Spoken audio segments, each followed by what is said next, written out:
Cinema నా ఊహలో జరిగిన పోరాటాల నుంచి పుట్టింది. దర్శకుడిగానే కాకుండా మనం మర్చిపోయిన మన చరిత్రను తెలుసుకోవడానికి ఓ అన్వేషకుడిగా మారి ఎన్నో విషయాలు సేకరించాను. కొన్ని నమ్మలేని నిజాలు తెలుసుకొని ఓ సరికొత్త ప్రపంచాన్ని నిర్మించడానికి అవకాశంగా వాడుకున్నాను. అన్నిటికంటే ముఖ్యంగా మనం మర్చిపోయిన మన చరిత్రను తెలియజేసి చాలామందికి జ్ఞానోదయం కలిగించాలనే ఆలోచనతో సినిమా కోసం కష్టపడ్డాను. ఇన్నేళ్ల తర్వాత ఆ కసి నమ్మకం ఇప్పుడు సినిమా తెర మీద ఆవిష్కరించబోతోంది.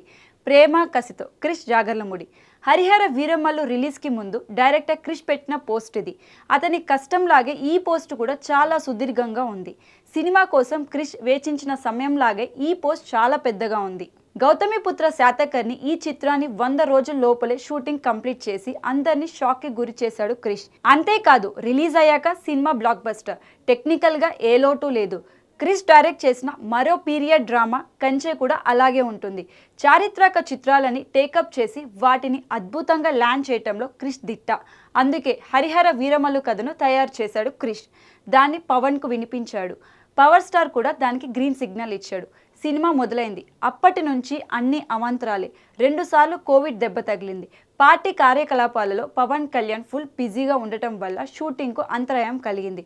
ఆ తర్వాత పవన్ కళ్యాణ్ స్థాపించిన జనసేన పార్టీ ఘన విజయం సాధించడంతో పవన్ డిప్యూటీ సీఎం అయ్యారు.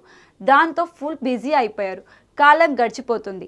వీరమల్లుపై కూర్చోబెట్టి దాదాపు 4 ఏళ్లు దాటిపోతుంది. దాంతో డైరెక్టర్ క్రిష్ ఓ నిర్ణయం తీసుకున్నాడు. ప్రాజెక్ట్ నుంచి తప్పుకున్నాడు. అంతే. ఏం జరుగుతుందంటూ పవన్ ఫ్యాన్స్ తెగ భయపడ్డారు. క్రిష్ తప్పుకుంటే ప్రాజెక్ట్ ఏమైపోతుందంటూ పోస్టులు పెట్టారు. అదలా ఉంటే జ్యోతి కృష్ణన్ డైరెక్టర్గా ప్రకటించారు. వీరమల్లు కంప్లీట్ చేశారు. ఇప్పుడు రిలీజ్ అయింది కూడా.